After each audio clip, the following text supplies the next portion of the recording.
मणिपुर में हमारी केंद्र सरकार और राज्य में एक ही पार्टी बैठी हुई है, वहाँ पर महिलाओं के साथ रेप होता है, उनको उनके कपड़े उतार के उनको सड़कों पर चलाया। पुलिस स्टेशन 2 किलोमीटर दूर होता है और कोई कार्रवाई नहीं होती है। कहते हैं हमें पता ही नहीं है अपराधी कौन है, और ये मणिपुर के भी किसी दूर इलाके की नहीं, वहाँ की राजधानी के बड़े पास के इलाके की बात। थोड़ा और पीछे जाते हैं, देश के राष्ट्रीय स्तर पर देश को प्रसिद्धि दिला चुके हैं, देश को गौरव दिला चुके हैं, जो सोना लाए थे देश के लिए वो रोए जाइए। तो बिल्किस बानो के अपराधियों को 15 अगस्त के तुरंत बाद ही रिहा कर दिया जाता है। अच्छे बढ़ता और क्या होता है, आपने किसी महिला का जो गर्भवती थी उस समय आपने उसके साथ बलात्कार किया, आपने उसके बाद उसके पूरे परिवार के सारे सदस्यों को मार दिया, आप सांप्रदायिक हिंसा में लिप्त रहे और उसके बावजूद आपको छोड़ दिया। और पीछे जाइए, हाथरस का मामला होता है जहाँ पर जो पीड़िता थी उसकी लाश को एकाएक रातों रात जला दिया जाता है। तो बेटी बचाओ बेटी पढ़ाओ कहाँ हम बात करें, तो नई शिक्षा नीति में कितने नए स्कूल खुले, लड़कियों के लिए कितने नए कॉलेज खुले, नहीं खुले हैं। अलग अलग तरीके की जुमलेबाजी हुई पर उसमें कोई नई व्यवस्था जो हमें जमीनी तौर पे कुछ नया परिवर्तन दिखे, नए कॉलेज दिखे, नए स्कूल दिखे,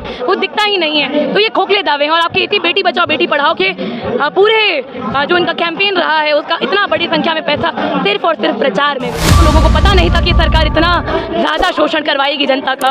उसके बाद दूसरी बार में चलिए आपने बहला फुसला लिया, आपने धर्म की राजनीति, जात की राजनीति, सब कुछ कर लिया। तीसरी बार कितनी बार आप एक ही जनता को बेवकूफ़ बनाएंगे, और पूरी जनता बेवकूफ़ नहीं थी, तब भी बहुत लोगों ने इनके खिलाफ वोट दिए। कोई भी अच्छी नहीं आई, कोई पार्टी का कोई दूध का दूल्हा नहीं है। उनकी ज़मीनी तौर पर जो काम किया नाप के देख लेते हैं कि इस सरकार का हटना ज़रूरी है, क्योंकि साल दर साल इनका जो कुप्रबंधन है वो बढ़ता गया है और इतनी नफरत फैला दी गई है कि इसको हटना ज़रूरी है। मैं उत्तराखंड का बता देती हूँ, मैं उत्तराखंड से हूँ। वहाँ पर अभी जून के महीने में एक पुरोला में वाक़या हुआ था जहाँ पर मुस्लिम परिवारों के लोगों को सांप्रदायिक हिंसा के तौर पे कहा जा रहा था कि आप छोड़ के चली जाइए। उत्तरकाशी के बड़े इलाके में लोगों को छोड़ के अपना घर से विस्थापित होना पड़ रहा था। यही घटना आप अगर मणिपुर में अलग अलग समुदायों के बीच में देखेंगे तो आपको देखने को मिलेगा। वहाँ पर भी एक तरीके की नफरत फैलाई जा रही है, कहीं पर हिंदू मुस्लिम की हो रही है, कहीं पर अलग अलग आदिवासी और जो वैली और हिल में लोग रह रहे हैं उनके बीच में नफरत फैलाई जा रही है। तो ये है कि नफरत की राजनीति ज़रूर है, चाहे उसको आप बुलडोजर पॉलिटिक्स में दिल्ली में देख लेते। मैम 4 दिन पहले यहाँ पे जंतर मंतर पे एक धरना, मतलब भाजपा के समर्थन में धरना, कुछ लोग धरना दे रहे थे, जो मांगे कर रहे थे कि जो वेस्ट बंगाल में, बिहार में जो भाजपा पे अत्याचार हुआ विधानसभा को लेकर के, तो महाराष्ट्र मतलब सीएम को जो है बर्खास्त कर करके और राष्ट्रपति शासन लागू करना चाहिए, लेकिन मणिपुर पे कोई नहीं बोल रहा है।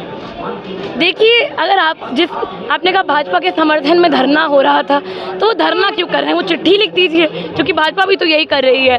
इसीलिए मैं कह रही हूँ कि एक मामला एक सरकार की बात नहीं है, जो मुद्दा है वो मुद्दा है। चाहे कोई महंगाई लाए, चाहे भाजपा महंगाई लाए, चाहे कांग्रेस महंगाई लाए, चाहे आपका इंडिया का गठबंधन महंगाई ले आए या फिर बेरोजगारी ले आए, तो कोई भी अच्छा तो नहीं कहेंगे। हम कोई पार्टियों के लिए नहीं जी रहे हैं, ये लोकतंत्र अपनी नीतियों के लिए बात करेगा ना, ये पार्टियों के लिए बात नहीं करेगा। तो हम नीतियों के मुद्दे पे बात करेंगे कि क्या नीतियां बनाई गई हैं। महंगाई भी उनके लिए कोई दिक्कत नहीं है, मोदी के लिए सब सह सकते हैं, सब उनको। देखिए, इंसान को ना सब कुछ सहना आता है, भूख सहनी नहीं आती है। जब बाढ़ आई थी साफ पानी मिलना बंद हो गया था, जब टमाटर का दाम बढ़ता है और आज की तारीख में सिलेंडर का दाम बोलिए, पेट्रोल का दाम बोलिए, अब जीरा, मिर्ची, अदरक, लहसुन मैं गिना रही हूँ क्योंकि हम लोग आम आदमी, हम बाजार जाते हैं, हम सब्जियाँ खरीदते हैं। 200 रुपये था, अभी 700 रुपये करीब है। वही आप एकाएक अगर दाम बढ़ा रहे हैं तो कहीं ना कहीं तो कुछ जमाखोरी हो रही है, क्योंकि किसी ने तो 2 रुपये किलो भी खरीदा होगा, कोल्ड स्टोरेजों में रखा होगा, कहीं तो दिक्कत आ रही है और सरकार लोगों तक वो पहुँचाने के लिए कोई मदद नहीं कर रही है। राशन की दुकानों में अभी भी आप जाएंगे तो आपको आटा चावल चीनी में से भी चीनी नहीं मिलेगी, कभी एक बार दाल आ जाएगी। तो कुपोषित भारत बना रहे हैं, अमृतकाल में अमृत मिल जाएगा और पोषण नहीं मिलेगा। तो क्या लोग मोदी को समर्थित करेंगे या अपना पेट पालेंगे? जब बीमारी आती है ना इंसान के जीवन में, तो उसका एकाएक वो मध्य वर्ग का आदमी गरीब वर्ग में पहुंच जाता है एक बीमारी से। तो एक बीमारी की दूरी है, उसमें फिर वो ये नहीं देखेंगे कि कौन नेता का वो समर्थन करते हैं, वो देखेंगे कौन नेता उनके लिए अच्छी नीति बना रहा है, जहाँ पे एक नया अस्पताल खोले, जहाँ पर उनको मुफ्त स्वास्थ्य व्यवस्था मिल पाए, क्योंकि नहीं मिल रही है। इतना ज़्यादा निजीकरण चल रहा है, शिक्षा महंगी हो रही है, स्वास्थ्य महंगा हो रहा है। कोरोना में हम बहुत भली बात देख चुके हैं। ये सब देश के लिए सहना पड़ेगी महंगाई, विकास तो हो ही रहा है। देश कौन बनाता है, मैं आपसे ये सवाल कर रही हूँ। सरकार ही है, विकास करा रही है। सरकार देश नहीं है, तो इस बात से तो मैं बहुत भारी रूप से इस बात से डिसएग्री करती हूँ। मैं नहीं मानती कि देश और सरकार एक ही चीज़ है। देश लोगों से बनता है, इसको लोकतंत्र कहते हैं, जमहूरियत कहते हैं। ये लोकतंत्र के लोग अगर मर रहे हैं, यही लोकतंत्र के लोग एक दूसरे को मार रहे हैं, यही लोकतंत्र के लोगों के पास शिक्षा नहीं है, वो अशिक्षित मर रहे हैं, अगर वही लोग पीढ़ी दर पीढ़ी वही सफाई का काम करने को मजबूर हो रहे हैं, क्योंकि अगर आरक्षण आता है तो उन तक कभी वो आरक्षण भी नहीं पहुंच पाया। तो हम ये बात कर रहे हैं कि देश और जनता एक नहीं, देश और जनता एक है, देश और सरकार एक चीज़ नहीं है। और देश के लिए क्यों सहेंगे? हम अपने पेट के लिए, अपने हकों के लिए जी रहे हैं। और देश जिसको कहा गया है कि एक राजनीतिक कैटेगरी है, एक राजनीतिक व्यवस्था है, उसमें इंसान जो भी मांग उठाता है वो अपनी जीविका के लिए उठाता है। इंसान रोजगार चाहता है, इंसान खाना चाहता है, साफ पानी चाहता है। हम दिल्ली राजधानी में जी रहे हैं, यहाँ पर साफ पानी नहीं मिलता है। बस्तियों में जो लोग जाते हैं उनको टैंकरों का वेट करना पड़ता है। वो टैंकर का वेट करते करते लड़कियाँ स्कूल तक नहीं जा पाती हैं, वो अपनी माओ का हाथ बटा रही होती हैं। इसी सरकार में किसी स्कूल का नाम, दिल्ली सरकार के स्कूलों का नाले वाला स्कूल होता है, क्योंकि वो इतना नाले के पास एक छोटा सा स्कूल बना दिया है। तो हम बात कर रहे हैं कि देश के लिए नहीं सहेंगे हम पहले से ही सह रहे हैं। ये देश सह रहा है बार बार खराब सरकारों को, और देश को सहना बंद करके अपनी आवाज़ उठाने की ज़रूरत है कि हम अपने अधिकारों की आवाज़ उठाएं। आप एक महिला हैं और सरकार का नारा है बेटी बचाओ बेटी पढ़ाओ, इसको आप कहाँ और किस नज़रिए से देखते हैं? कितना कारगर है? देखिए, बेटी बचाओ बेटी पढ़ाओ की हकीकत मैं आपको 5 वाक्यों में बता देती हूँ, और मैं इतिहास में थोड़ा थोड़ा समय पे पीछे जा के बताऊंगी। मणिपुर में हमारी केंद्र सरकार और राज्य में एक ही पार्टी बैठी हुई है। वहाँ पर महिलाओं के साथ रेप होता है, उनको उनके कपड़े उतार के उनको सड़कों पर चलाया जाता है। पुलिस स्टेशन 2 किलोमीटर दूर होता है और कोई कार्रवाई नहीं होती है। कहते हैं हमें पता ही नहीं है अपराधी कौन है। और ये मणिपुर के भी किसी दूर इलाके की नहीं, वहाँ की राजधानी के बड़े पास के इलाके की बात हो रही है। तो सरकार चुप रहती ही है। हमारे जो प्रधानमंत्री हैं वो 1 मिनट से कम का भाषण देते हैं इस बात पे और आश्वासन दे देते हैं, और वो वहाँ के चीफ मिनिस्टर को, मुख्यमंत्री को बर्खास्त नहीं करते हैं, जिसकी नाक के तले 3 महीने तक ये हिंसा होती रही। और वहाँ का चीफ मिनिस्टर, जो मुख्यमंत्री है वहाँ का, एन बीरेन सिंह, वो ये कह देता है कि अभी तो इंटरनेट लॉकडाउन लगा है इसीलिए लगाना पड़ा, वरना तो ऐसे 100 वाक्य इंटरनेट पे वायरल हो जाते। हम इससे थोड़ा और पीछे जाते हैं। देश के पहलवान, अभी तक हमको लगेगा कि आदिवासी समुदायों की या एक हाशिए के इलाके से आने वाले लोगों की बात है। देश के पहलवान जो अंतर्राष्ट्रीय स्तर पर देश को प्रसिद्धि दिला चुके हैं, देश को गौरव दिला चुके हैं, जो सोना लाए थे देश के लिए, वो रोए। उनको रोना पड़ा इसी जंतर मंतर पे, क्योंकि 5 महीने हो गए उनको अपनी FIR दर्ज कराने की गुहारें करते हुए FIR दर्ज नहीं हुई थी। और तब भी एक सरकार का निजी आदमी पे सवाल था, यहाँ पे एन बीरेन सिंह पे था, तो वहाँ पर ब्रजभूषण शरण सिंह पे था, और तब भी कोई कार्रवाई नहीं हुई। उसको बेल मिल जाती है अभी हाल फिलहाल। थोड़ा और पहले जाइए तो बिल्किस बानो के अपराधियों को 15 अगस्त के तुरंत बाद ही रिहा कर दिया जाता है, अच्छे बर्ताव के कारण। अच्छा बर्ताव क्या होता है? आपने किसी महिला का, जो गर्भवती थी उस समय, आपने उसके साथ बलात्कार किया, आपने उसके बाद उसके पूरे परिवार के सारे सदस्यों को मार दिया, आप सांप्रदायिक हिंसा में लिप्त रहे और उसके बावजूद आपको छोड़ दिया जाता है। और पीछे जाइए, हाथरस का मामला होता है, जहाँ पर जो पीड़िता थी उसकी लाश को एकाएक रातों रात जला दिया जाता है। तो बेटी बचाओ बेटी पढ़ाओ कहाँ हो रहा है? बच तो नहीं रही है बेटियाँ। बेटी पढ़ाओ पे आ जाएं अगर हम, तो जब लॉकडाउन लगा था ना, तो सबसे पहले जिनकी शिक्षा से जो लोग दूर हुए थे वो लड़कियाँ थी, क्योंकि घरों में एक फ़ोन होता था। और इनके डिजिटल भारत के दौर में वो एक फ़ोन हो, महंगा सा डेटा का रिचार्ज, वो घर के बेटों को मिलता होगा या किसी को भी नहीं मिलता होगा, क्योंकि इतनी आर्थिक परिस्थिति खराब हो गई थी उस समय में।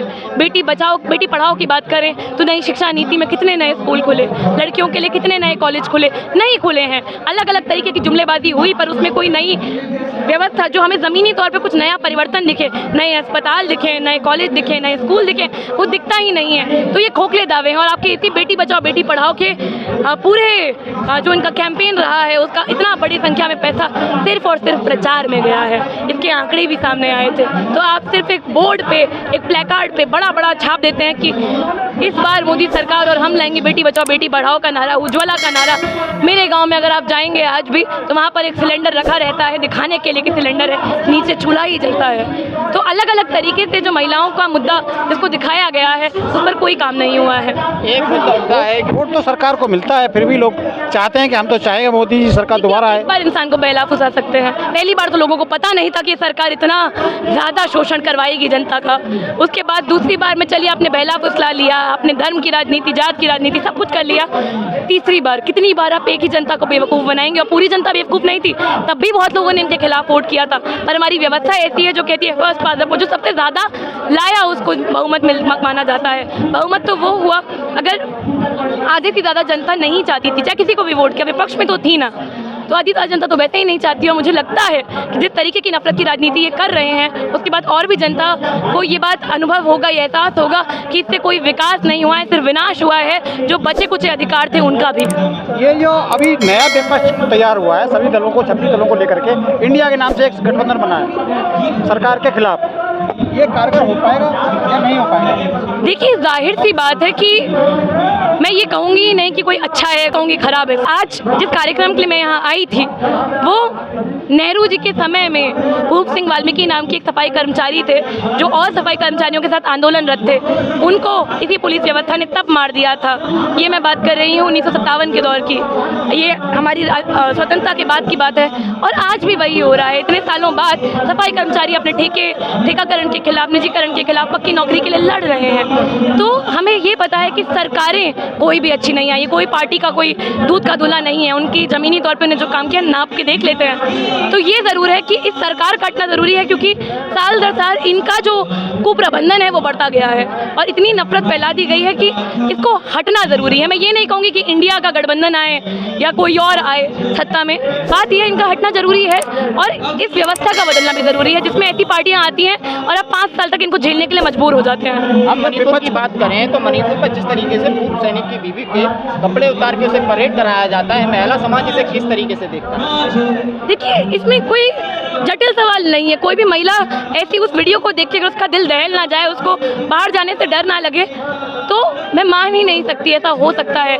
क्योंकि आप ये सोचिए कि ज़मीनी तौर पर अगर पहलवान हो, देश के जो अंतर्राष्ट्रीय तौर पर पदक जीते पहलवान थे, या मणिपुर की महिलाएं हो जो किसी सैनिक की पत्नी रह चुकी हैं, उनके साथ सांप्रदायिक हिंसा की चपेट में वो आई। क्योंकि महिलाएं जो हैं वो जब कहीं भी हिंसा होती है, और इतिहास गवाह है कि जब भी कहीं हिंसा होती है तो महिलाएं उसकी चपेट में सबसे पहले आती हैं। सबसे पहला शिकार महिला बच्चे किसी भी तरीके की हिंसा का होते हैं। तो ये एक सवाल हमारे लिए है, जो महिला समुदाय है वो इस तरीके से देखता है इस बात को कि हम अगर देखें तो कौन महिला सुरक्षित है?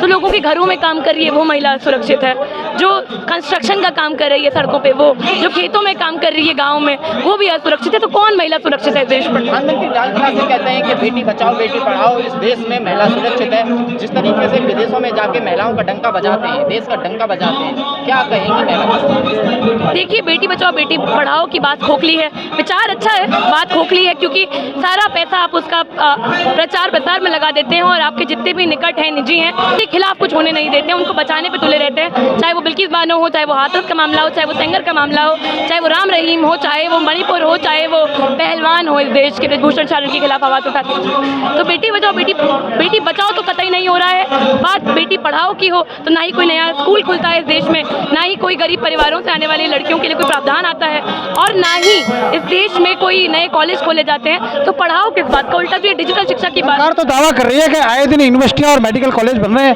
लेकिन आप कह रहे हैं कुछ नहीं हो रहा है। देखिए, आपकी भी आंखें हैं, मीडिया की तो आंखें हैं, उन आंखों को जरा चारों तरफ दौड़ाइए और अगर कोई इमारत दिख जाए जो काम कर रही हो तो मुझे भी बताइएगा। मुझे बहुत खुशी होगी अगर कोई ऐसा संस्थान खोले जो गरीबों को पढ़ाए, क्योंकि जो बड़े बड़े कॉलेज और यूनिवर्सिटी है वहाँ तक वैसे भी आम जनता नहीं पहुँच पाती है। वहाँ पर बड़े बड़े प्राइवेट स्कूलों के अभिजात वर्ग के लोग ही पहुँच पा रहे हैं।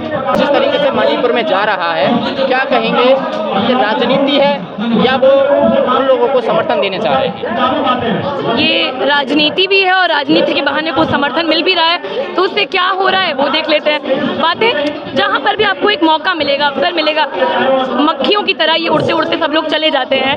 जब तक ये मुद्दा लोगों के बीच नहीं होता तब तक चुप्पी रहती है। सरकार का कोई कह रही है कि वो राजनीति है जो जा रहे हैं। तो इंडिया कांड हुआ था तो वहाँ पे इंडिया के देश बैठ गया था, क्या वो राजनीति नहीं है जो राहुल गांधी जा रहे हैं? देखिए, राजनीति को मैं एक खराब शब्द की तरह नहीं कह रही हूँ। राजनीति जो है, पॉलिटिक्स कहते हैं ना जिसे, हम जो यहाँ पर मुद्दे उठा रहे हैं ये भी पॉलिटिकल मुद्दे हैं। राजनीतिक तौर पर क्या काम हो रहा है उस पर सवाल उठा रहे हैं। तो अगर राजनीति के लिए कुछ सवाल उठ रहे हैं और सवाल उठाए जा रहे हैं तो वो बहुत खराब चीज़ नहीं है। सवाल उठ तो रहा है, कम से कम उसको दबाया चुप कराया नहीं जा रहा है। पर जिन मुद्दों पर उनका मतलब नहीं है उन मुद्दों पर भी जो वो चुप्पी बनाए रहते हैं, जहाँ पर लोगों का भावनाएं, जो उनका वोट बैंक है वो जहाँ पर खुश ना हो। ये सरकार के नुमाइंदे वहाँ गए नहीं, एक अमित शाह जी गए थे, विपक्ष वहाँ जा रहा है, उनको साथ सुना दे रहा है। क्या वो राजनीति लगती है आपको? क्या राजनीति करने के लिए? देखिए वो लोग नहीं देना जाना चाहिए साथ उनका। देखिए देना जाना चाहिए, मैं ये नहीं कह रही हूँ कि बता रहे ना राजनीति करने मैं के कह रही हूँ कि ये बात जब पिछले 2-3 महीने से हो रही थी, किसी से छुपा नहीं था ये बात हो रही थी, तब कोई नहीं गया था। जब से ये वीडियो वायरल हुई है तब से मीडिया को याद आ गया है, विपक्ष को याद आ गया है, सरकार को भी चुप्पी तोड़नी पड़ गई है। तो मैं कह रही हूँ कि शुरुआत में ही ये बात क्यों नहीं उठाई गई, पता तो हमको भी था।